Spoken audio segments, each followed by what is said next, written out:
first want to tell you a little bit about the musical pieces that you heard as you came into the classroom. The first is one of the oldest known pieces of recorded music. It's a hymn composed by a people called the Hurrians, who lived in the area around what is now Lebanon, around the year 1400 BCE.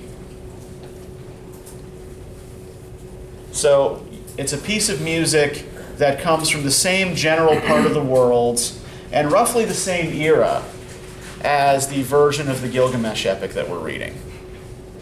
The second thing that you heard was a guy by the name of Peter Pringle who tries to reconstruct ancient Middle Eastern music. So he has actually sort of built an ancient Sumerian instrument that looks kind of like a banjo, but he's kind of reconstructed it based on information about Sumerian music on clay tablets. And he was performing part of that older Sumerian cycle of Gilgamesh poems on which the epic is based. Now, how about what you read for today? Let's start with any questions or comments you have about it. What did you think? Anything that particularly shocked you, confused you, piqued your interest? Yeah, Ty. Like with the end, Mhm. like the flood part. Okay. It's like where it's been towards the Bible, but in like the ancient kind of like it happened before the Bible. Yeah, we have here in the Amish Tim story, right? Right, this immortal guy who lives on the edge of the world, or the edge of Gilgamesh's world, right? We think actually the land of Dilmun is the island of Bahrain in the Persian Gulf.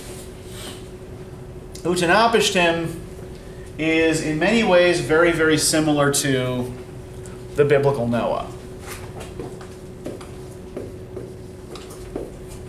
Now, there are a number of reasons why this should not surprise us too much. One, if we look at the part of the world we're in, right? The Gilgamesh epic was composed in what is now Iraq, which is not too terribly far from ancient Israel. There's certainly cultural contact between the civilizations. Not only that, but the people who became the Israelites originated as nomadic herdsmen in southern Iraq. So right around the area Gilgamesh is supposed to have ruled in the myth. So we're talking about cultures that are in many ways very similar to each other and that have, various points of contact.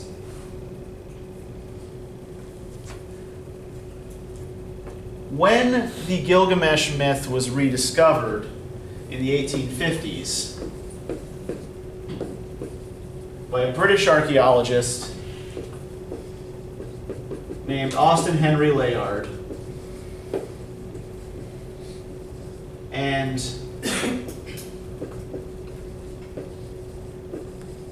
his Iraqi assistant Hormuz Rassam,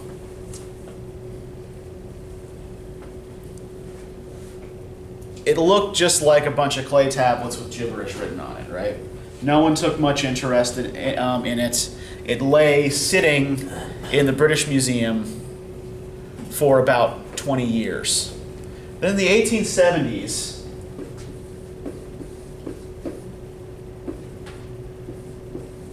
a specialist in ancient Semitic languages by the name of George Smith, who was working at the British Museum, started looking at the tablets.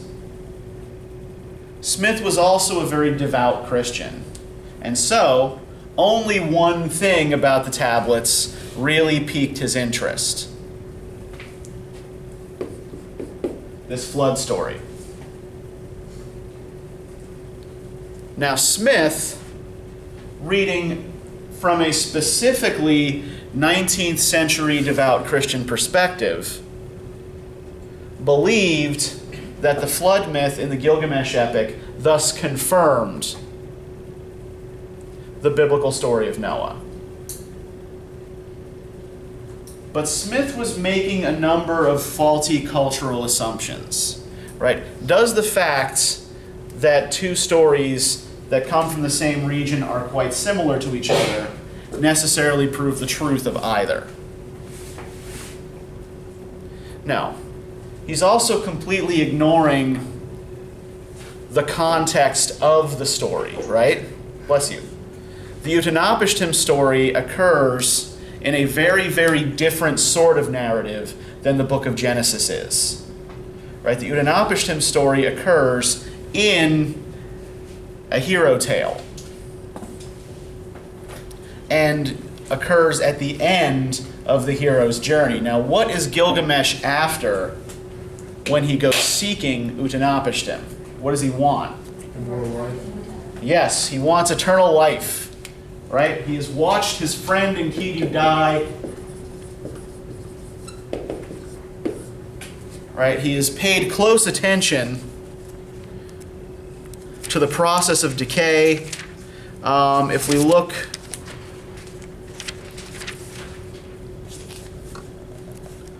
on page 79, when he explains to Utanapishtim, around line 174. My cheeks would not be emaciated, not my face cast down, nor my heart wretched, nor my features wasted, nor would there be woe in my vitals, nor would my face be like a traveler's from afar, nor would my features be weathered by cold and sun, nor would I be clad in a lion's skin roaming the steppe. But for my friend, swift wild donkey, mountain onager, panther of the steppe, but for Enkidu, my friend, swift wild donkey, mountain onager, panther of the steppe, he who stood by me as we ascended the mountain, seized and killed the bull that came down from heaven, felled Humbaba who dwelt in the forest of cedars, killed lions at the mountain passes, my friend whom I so loved, who went with me through every hardship, Enkidu, whom I so loved, who went with me through every hardship. The fate of mankind has overtaken him. 6 days and 7 nights I wept for him. I would not give him up for burial until a worm fell out of his nose. I was frightened. I have grown afraid of death, so I roam the steppe. My friend's case weighs heavy upon me. A distant road I roam over the steppe. My friend Enkidu's case weighs heavy upon me. A distant path I roam over the steppe. How can I be silent? How can I hold my peace? My friend whom I loved is turned to clay. Enkidu, my friend whom I loved, is turned into clay. Shall I too not lie down like him and never get up forever and ever? So he speaks here of the worm that falls out of Enkidu's nose, of Enkidu turning to clay, right? Essentially, of Enkidu's body deteriorating. Now, what do we know about Enkidu and his original purpose, his original fashioning? He was fashioned from clay. Yeah, he was fashioned from clay, from the earth. To put Gilgamesh in check. To keep Gilgamesh in check, yeah. So he is sort of an equivalent to Gilgamesh, right? They apparently look very much alike, although Enkidu is much hairier and has this sort of the whole wild man thing going, right? So Gilgamesh identifies very, very strongly with Enkidu. Not only because this is his best friend and companion, but because they were made to be very similar. They were made to be the same. And he's seen something that is like him fall apart, decay. Right? Enkidu's not a body anymore. He's returned to the earth.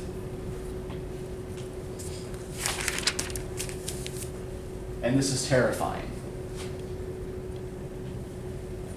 So he's on Utanapishtim's island, seeking eternal life. And what does he find there? What's that? Yeah, he does eventually get that little thorn bush, right? That is supposed to rejuvenate him and make him young again. So maybe not eternal life, but extended life. Good for you. Consolation prize. Nice. But what does he find in Utanapishtim himself, apart from this flood story?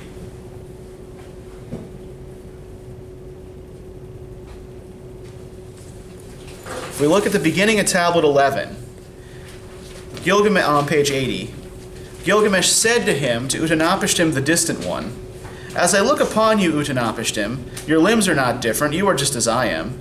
Indeed, you are not different at all, you are just as I am. Yet your heart is drained of battle spirit. You lie flat on your back, your arm idle. You then, how did you join the ranks of the gods and find eternal life? Has eternal life actually been good for Utnapishtim? Work. Yeah, eternal life is boring. Right? It's dull. There's nothing to do. Is Utnapishtim a mighty and well-conditioned warrior like Gilgamesh? Is he in shape?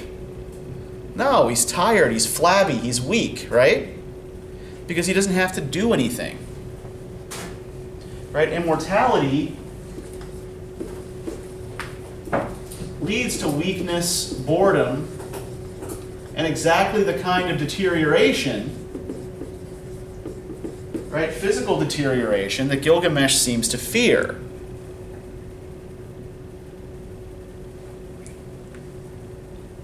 But, at least with Enkidu's deterioration, I think the deterioration of death, there's an end point. Right? Utnapishtim is just eternally weak and flabby. Because there's no challenge for him, right? There's nothing left to do. So this is one difference that we see between the Utnapishtim flood myth, or the Gilgamesh flood myth, and the Noah story in the Bible, right? In the Noah story, is Noah made immortal? No. He lives an improbably long time, as most people in the early parts of Genesis do, right? But he is not immortal. There is an endpoint for him. Is he cut off or separated from other people? Does his story essentially end when the flood's over? He has his family. Yeah. He has his family with him, right? He is not bereft of companionship like Utnapishtim is, right? Utnapishtim has his wife. There's the boatman who comes now and again, but there's no one else. He's otherwise alone on that island. Could you imagine spending eternity on a small island in the Persian Gulf with just one other person? And you can't strangle that person because you're both immortal. So you're just stuck. So Utnapishtim's blessing is really kind of a mixed one, right? It's like, all right, you weren't wiped out. You didn't have to die when everyone else did. But you can't live among people anymore. You can't be like other people anymore. You're now set apart. You're now special. Now, what about the motivations for the flood here? Why do the gods send a flood in this tale? Well, first, why does God send a flood in the Noah tale? There is an explanation given there, right? The world was grown really corrupt. Yep, sin and corruption everywhere, right? People just keep getting nastier and nastier with each successive generation. So, God selects one shining example to humanity, tells him to build a boat, put his family and a bunch of animals on it, and wait out the storm, right? What about in this tale? Are we given any specific reason why the gods want to destroy humanity? Page 81. Right.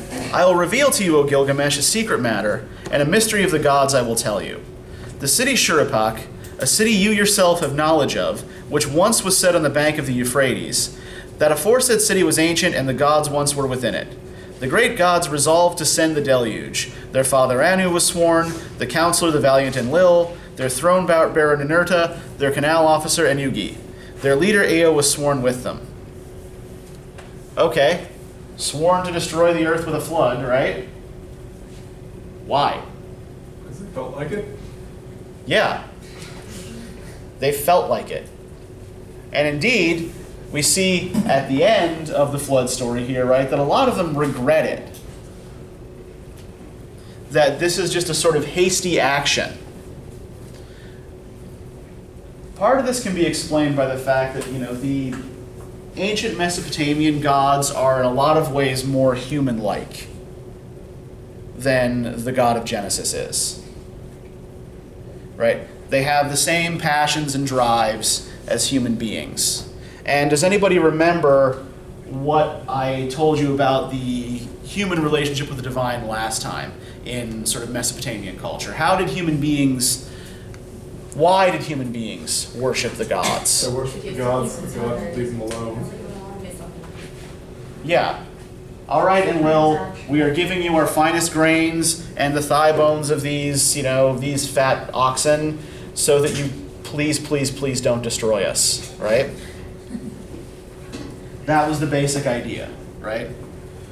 There's I don't know if any of you have ever seen there's a Monty Python movie from the 80s. It's called Monty Python and the Meaning of Life. There's a scene in a boys' school where they sing the school hymn, and it goes along the lines of like, "Oh Lord, please don't burn us." That's sort of the Mesopotamian attitude towards the gods, right? Propitiate them, but please keep them away from us. Yes. Okay, just you are very late, so have a seat. Right. So, just one thing there were a couple of people not on time. I just want to remind everybody, right? Again, we do. I know it's it's early. It's only the second week, right? But we do start at 9:30, right, on the dot. If you are not here at 9:30, it is disruptive when you come in late. If you cannot be here at 9:30. You should probably find someplace else to be. This is not the class for you, right? We are going to be starting every day at 9:30. All right, so where was I? What was I talking about? Transactional relationship. Right, transactional relationship between human beings and the gods. Yes, thank you. Now, it might help us if we move back a little ways from the flood myth to what happens at the beginning of Tablet 6. Right, so Gilgamesh and Enkidu are just coming off their big victory against Humbaba, right, the faraway monster who wasn't bothering anybody. And Gilgamesh, on page 62, washed his matted locks, cleaned his head strap, he shook his hair down over his shoulders, he threw off his filthy clothes, he put on clean ones. Wrapping himself in a cloak, he tied on his sash, Gilgamesh put on his kingly diadem. Right, so a bath and a change of clothes usually indicates what in this epic? Pardon? Yeah, a kind of rebirth, right? A change of state. The character is different now than he was. So Gilgamesh is now a confirmed and godlike hero, right? Good for Gilgamesh. The princess Ishtar coveted Gilgamesh's beauty. Come, Gilgamesh, you shall be my bridegroom. Give me of your lusciousness. You shall be my husband, and I shall be your wife. I will ready for you a chariot of lapis and gold, with golden wheels and fittings of gemstones. You shall harness storm demons as if they were giant mules. Enter our house amidst fragrance of cedar. When you enter our house, the splendid exotic doorsill shall do you homage. Kings, nobles, and princes shall kneel before you. They shall bring you gifts of mountain and lowland as tribute. Your goat shall bear triplets, your ewes twins. Your pack-laden donkey shall overtake the mule. Your horses shall run proud before the wagon. Your ox and the yoke shall have none to compare. So, this sounds like it should be a pretty good deal for Gilgamesh, right? Ishtar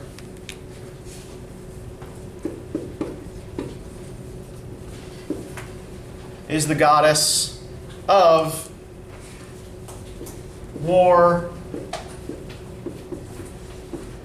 love and sex, and fertility. So how is she approaching the idea of proposing marriage to Gilgamesh? What is she treating this like? A business card. Yeah, it's a transaction, right? This is a transaction too, right? This, Gilgamesh, is what you will get if you agree to marry me. Now, what special relationship does Ishtar have with Gilgamesh's city? She's the goddess of that city. Yeah, she is the patron goddess of the city of Uruk, right? We learned that in that very first little preamble to the poem, where we're told that this is where Ishtar's main temple is. So, the king of the city marries the patron goddess of the city, and everybody should benefit, right? Everything should be good. And in fact, a lot of the things she offers him, especially if you look towards the end, right?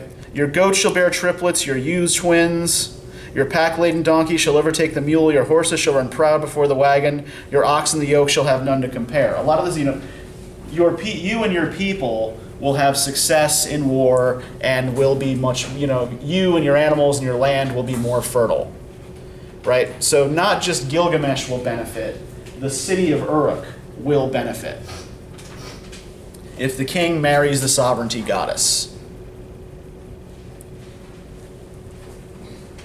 And then what happens? Really insults her. Yeah, this is where things go pear-shaped, right? Gilgamesh made ready to speak, saying to the princess Ishtar, "What shall I give you if I take you to wife? Shall I give you a headdress for your person or clothing? Shall I give you bread or drink? Shall I give you food worthy of divinity? Shall I give you drink worthy of queenship? What would I get if I marry you? You are a brazier that goes out when it freezes, a flimsy door that keeps out neither wind nor draught, a palace that crushes a warrior, a mouse that gnaws through its housing, tar that smears its bearer, waterskin that soaks its bearer, weak stone that undermines a wall, battering ram that destroys the wall for an enemy, shoe that pinches its wearer." The pain in the side. Yeah. You make a poor wife. Yeah, essentially, like you are, right, your promises are empty. Whatever your function or purpose is will backfire upon me, right? Right? If you're a shoe, you'll pinch my foot. If you're a wall, instead of protecting me, you'll fall apart and let the enemy through, right? No one can rely on you. No one can trust you. And then he gives this long list of Ishtar's past lovers, right, and their hideous fates. Right? Anybody you come near, lady, yeah, well, or dies or is horribly transformed or, suffers for eternity, right? Now, Gilgamesh may be technically correct in this, but are these smart things to say to a deity? He's the only person that has turned all these people into scarecrows and bestowed upon them horrible fates. Yeah. Right? He could perhaps find a more polite way to refuse. Or even just accept that in his role as king, if the goddess of the city wants to marry him, he should do what's best for the people and marry the goddess, right? Even if it doesn't work out well for him. Pardon? And instead he insults her. Instead he insults her, yes. And how does a Mesopotamian god tend to respond when insulted? Destroy No fire in the everything. animation. That's right. Destroy everything. So Ishtar's response specifically is to do what? Go get the brazen bull. Yes. Summon the bull of heaven.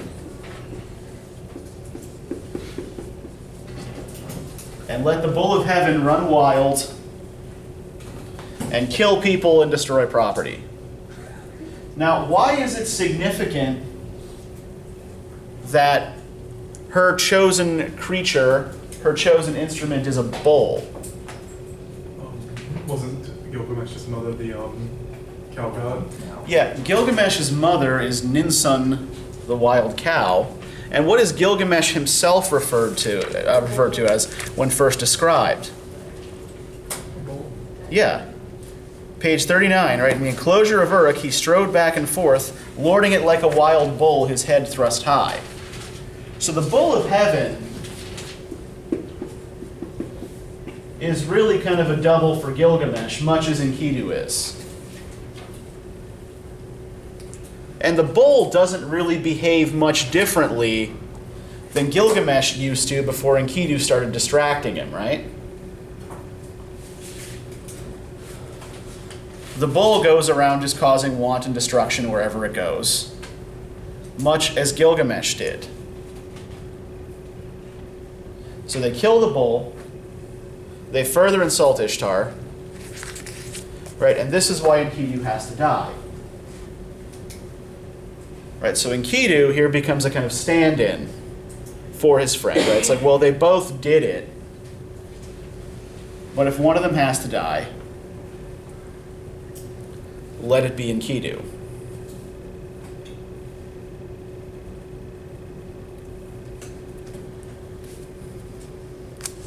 And what do you make of the vision Enkidu has of the underworld? Depressing.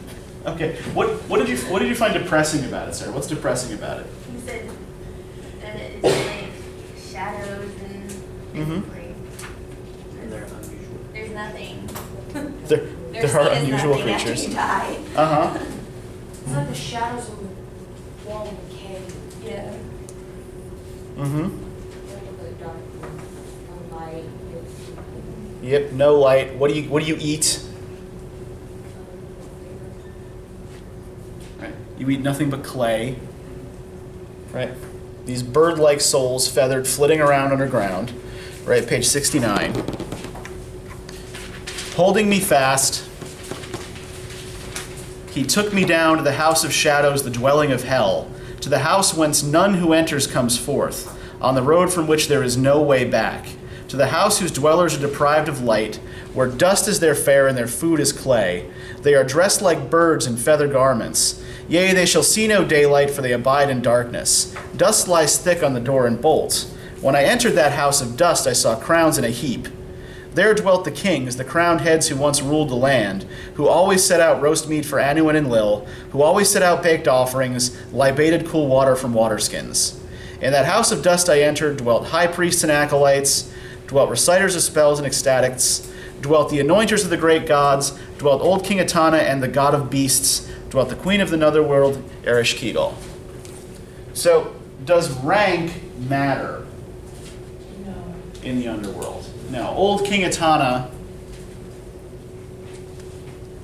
has no difference in status here, right, from anybody else, right? All the crowns of the kings are piled up in a heap, right? It doesn't matter here what you were.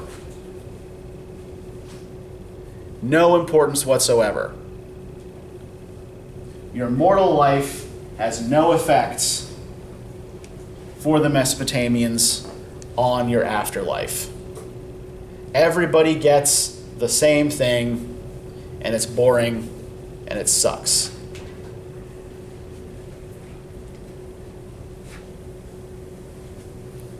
Is this much different, though, from Utnapishtim's immortality? No.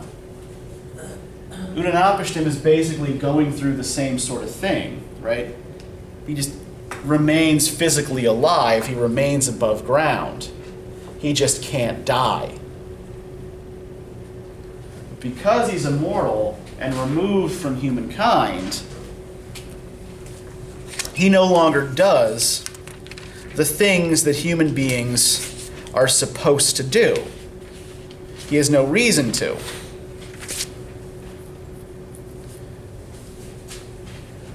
Let's look for a minute at Gilgamesh's encounter with the tavern keeper after he runs through that long corridor outrunning the sun, right? And by the way, what's the significance of trying to outrun the sun?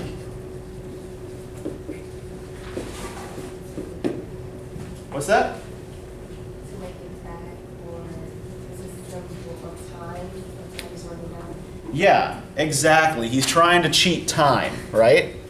Very good. Yes, he has to outrun the sun in that tunnel because what he is after is a way to cheat time. Because time will inevitably lead to death and decay. Although, as Utnapishtim shows us, being immortal doesn't actually make you immune to time. It just makes you immune to death. Now, when he meets this tavern keeper, Cideries, what advice does she give him?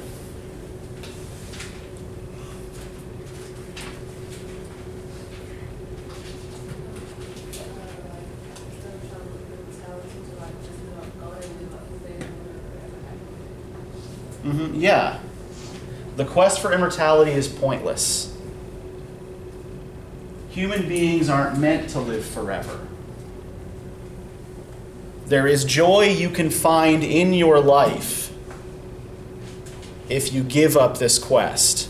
Right, if we look on page 76, the tavern keeper said to him, to Gilgamesh, "Gilgamesh, wherefore do you wander? The eternal life you are seeking you shall not find. When the gods created mankind, they established death for mankind, and withheld eternal life for themselves. As for you, Gilgamesh, let your stomach be full, always be happy night and day. Make every day a delight, night and day play and dance. Your clothes should be clean, your head should be washed, you should bathe in water, look proudly on the little one holding your hand, let your mate be always blissful in your loins. This then is the work of mankind." Right, so eat and drink, wash up and wear fancy clothes, dance, play, enjoy yourself, get married, have some kids, right? Do the things human beings are supposed to do. Right? This is what a normal person's life is supposed to look like. Stop looking to be something you're not. Now, if we notice something also about Cideries' advice here, what was the series of steps that Shamhat took to civilize Enkidu?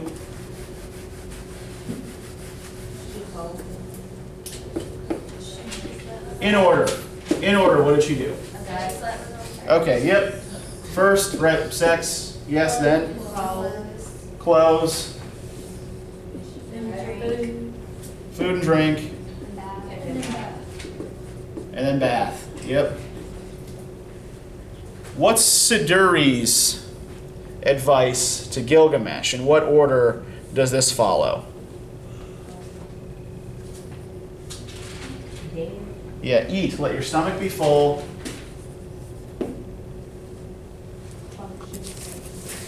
Yep. Clothes.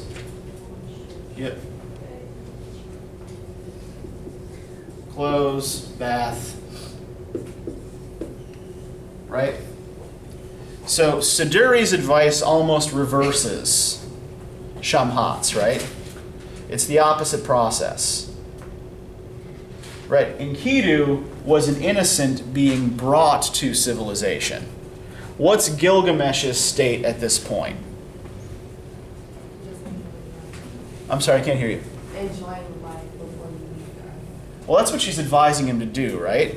But what has Gilgamesh been doing before he gets to Cideries? He's regressed. He's gone to the steppe, wore animal skins, and run around with animals. Yeah. He's essentially taken on Enkidu's old role as wild man, right? And we see him behaving as such. When he meets Cideries, he threatens her. When he meets the boatman, the only guy who can take him across to Utnapishtim's island, right? Without warning or preamble, he smashes all the guy's magic amulets and threatens him with an axe, right? So Gilgamesh has been behaving like wild, uncivilized man. And so Cideries' advice is meant to sort of bring him back to civilization, right? So this is bring the innocent to civilization, bring the wild man to civilization. This is bring the civilized man back to himself. Another thing to note, that Cideries and Shamhat are probably the most important female characters in the epic. And as a tavern keeper and a prostitute, both are involved in, shall we say, the extra-familial pursuits of men, right? Things that men do outside of the family. And they're the ones who give the advice to bring the male characters into the fold. Okay. So we can already see here, right, that if we look at the flood story in the context of what's going on around it, this is all part of a very, very different narrative, right? This flood story is not about the gods choosing and redeeming one person because of his exceptional worth, right? This flood story is about one guy surviving largely through trickery and then being told by the gods, you're not human anymore, right? You have to be put aside. We're going to start over with new humans. So Utnapishtim has no real relationship to other humans. And part of the point of his story is to get Gilgamesh to stop thinking of himself only as that 2/3 divine and more as that 1/3 human. Right, so in a lot of ways, the course of the epic is really about making Gilgamesh from a demigod into a man. Right, into a fully fledged human being. Now, when Utnapishtim tests Gilgamesh, how does this go?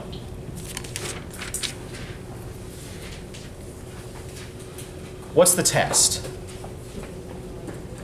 Pardon? Not about the thorn yet, right? Yeah. Sleep. Yeah. Stay awake for a week, right? Stay awake for a week. See if you can do that.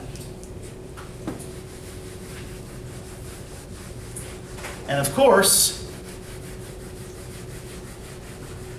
what does Gilgamesh immediately do? Yeah. The moment he's told, stay awake for a week, he falls asleep.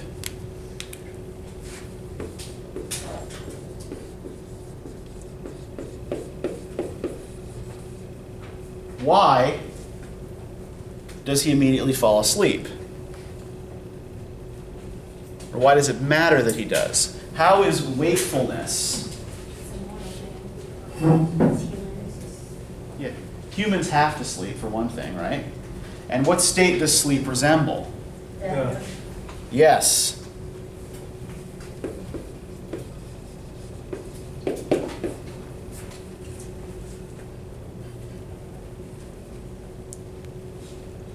How can you expect to live eternally if you can't even stay awake for a week? I think there is some, there was, maybe, I'm not entirely clear on the science on this. There's something I was reading once that, in fact, staying awake for 72 hours straight is enough to permanently alter your brain chemistry and change your personality. So yeah, I wouldn't recommend to anyone actually trying to stay up for a whole week. Yeah. I think the world record is like 10 days. The dude went absolutely insane. Yeah. We're not entirely sure why we need to do it, but we need to do it, right? We do need to sleep. So please, take care of the old brain. I once went 36 hours without sleep, needless to say, by the time I went to bed, it was not. Yeah, don't do that if you can help it. After 2 days, I was like hallucinating, so I saw Mhm. things. Yeah. It's not good. I've done 48 hours Mhm. before, but it's kind of like, I feel like crap, I'm going to bed now. Yeah, and Gilgamesh has been running around clad in a lion skin on the steppe, exhausting himself as well, right? Attacking everything he meets.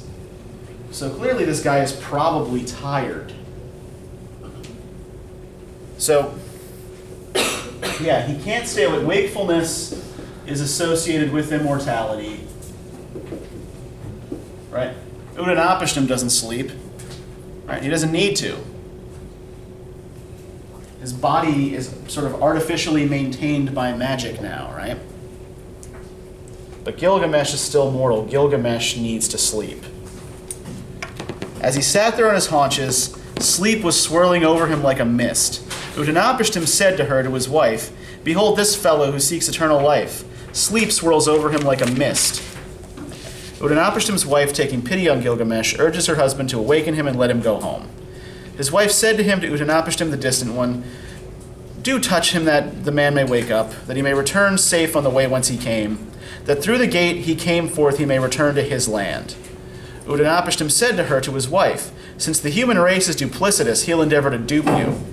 Come, come, bake his daily loaves, put them one after another by his head, then mark the wall for each day he has slept." So for each day Gilgamesh is asleep, Utnapishtim's wife is going to bake a loaf of bread, right? Again, why bread? What's the significance of bread? It's a mortal food. Yep, this is human food. Right, one, it's made out of grain, building block of civilization. Right, the first purpose of building cities was to more efficiently grow and store grain. And two, right, it's processed. It requires human activity to make it. She baked his daily loaves for him, put them one after another by his head, then dated the wall for each day he slept. The first loaf was dried hard, the second was leathery, the third soggy.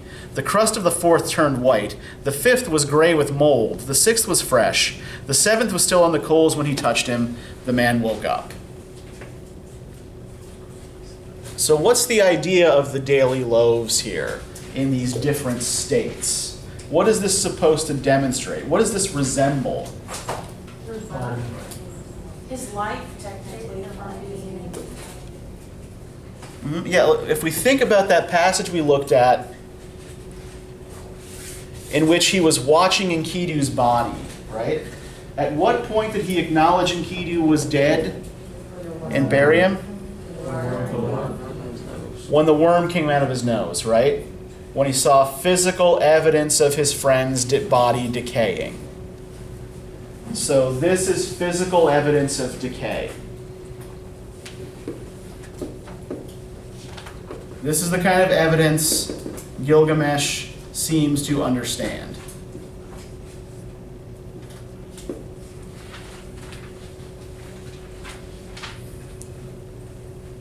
Right. As happens with human food, so too goes the human body, Gilgamesh. This is your fate. This is what's going to happen to you.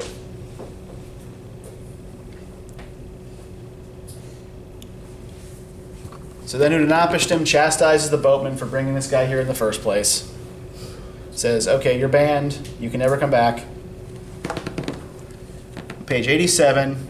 Urshanabi took him away and brought him to the washing place. He washed out his filthy hair with water, clean as snow. He threw away his hides. The sea carried them off. His body was rinsed clean. He renewed his headband. He put on raiment worthy of him. Until he reached a city, until he completed his journey, his garments would stay spotless, fresh, and new. So we have another bathing and dressing ritual here, right? He bathes, he changes his clothes. Okay, he is different again. But how is he different this time? Right, when He accepts. Yeah, go ahead, sir. He accepts his mortality. He accepts that Mhm. because he's going to be human. Yeah. The part of him that matters is that 1/3 that's mortal, not the 2/3 that's divine. When he last washed and dressed, he started acting like a god, right?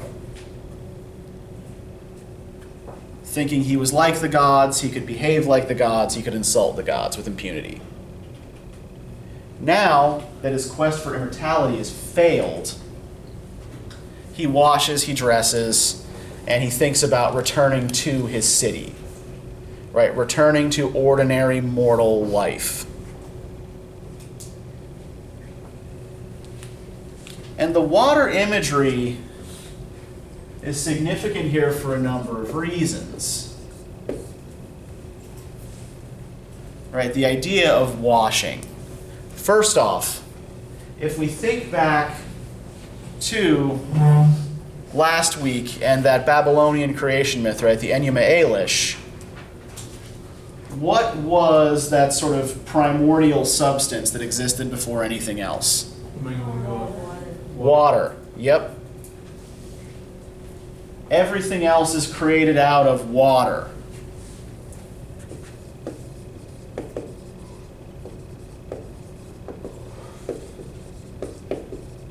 Water is related to birth, to creation, and rebirth. So is there anything weird then about the idea of a flood being used to destroy humankind?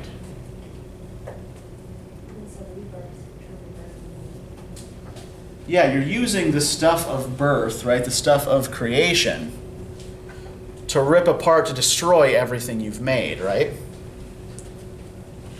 So when we look at these two contradictory principles, right, water creation and water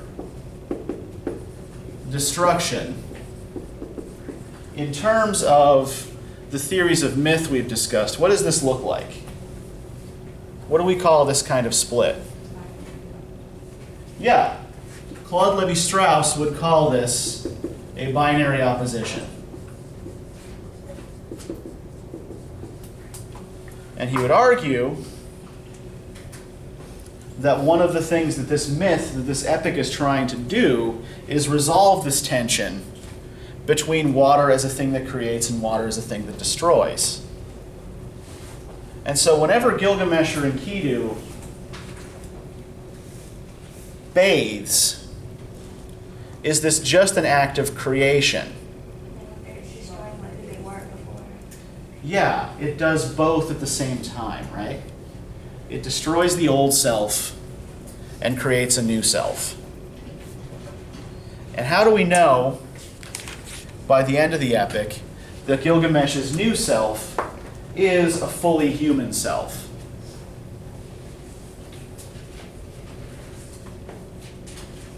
Apart from the fact that he simply has no choice, right?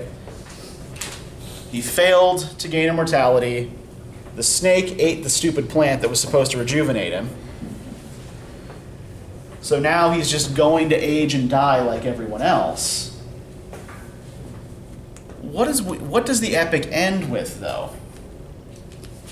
This foreknowledge of the sea. Yeah. I'm telling the boat keeper come look at his city. Yeah. He shows the boat keeper, hey, look at how great my city is, right? Look at these walls that we built, right?